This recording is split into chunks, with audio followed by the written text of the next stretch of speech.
Sir, मैं अपनी बात का आगाज करने से पहले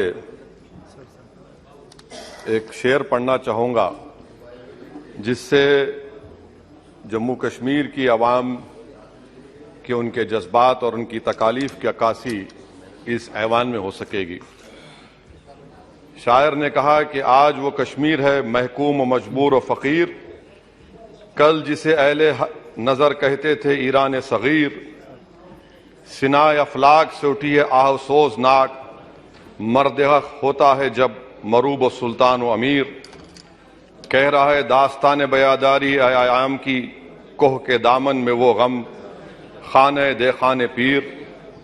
और किसी और जगह पर एक शायर ने अच्छा कहा कि घात में सयाद पहलू में है खटकता तीर का, एक पहलू ये भी है कश्मीर की तस्वीर का। सर, मैं यहां पर ये बात साफ और वाज़ेह तौर पर कहना चाहूंगा कि एक आरटीआई के एप्लीकेशन में यह कहा गया जवाब में कि 30 साल में 1724 मिलिटेंट्स को हुकूमत और फौज ने, पुलिस ने उनको मारा, मिलिटेंट्स को, या उनकी मौत हुई, जिसमें से सिर्फ 89 कश्मीरी पंडित का कत्ल हुआ। और सर 30 साल में एक ही आदमी का। एक minute. Honorable members, if the House agrees, then the time of the House may be extended up to disposal of financial business of Jammu and Kashmir. Thank you. Please continue. और sir, हैरत की बात यह है कि कश्मीरी पंडित के ताल्लुक से बड़े गम और आंसू बहाए जाते हैं, मगर 30 साल में एक ही आदमी को कोर्ट ने उसको सजा दी। और विटनेस कौन था? कश्मीरी मुसलमान हरदनात वंचू के कत्ल के केस में। मैं सरकार से मुतालबा करता हूं कि एक आजादना कमीशन को फौरन बनाया जाए ताकि सच्चाई और हकीकत सामने आ जाए, दूध का दूध और पानी का पानी हो जाए।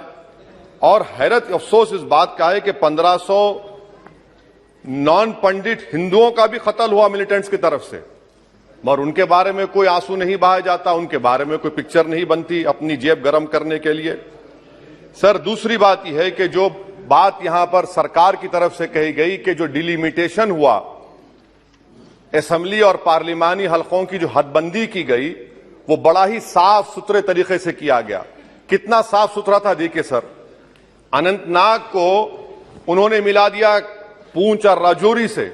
इतना साफ सुथरा था कि साउथ कश्मीर एक ऐसा इलाका है जो कंप्लीट एथनिकली कश्मीरी है, वहां से आप उसको मिला दिए पूंछ और राजौरी में। अगर दिसंबर में इंतखाबात होंगे तो मुगल रोड तो बंद होगी, तो किसी को आना है तो डोडा, उधमपुर, जम्मू, पूंछ से उसको आना पड़ेगा। कितने डिस्ट्रिक्ट क्रॉस करेंगे? यह आपका साफ सुथरा मुजाहरा है।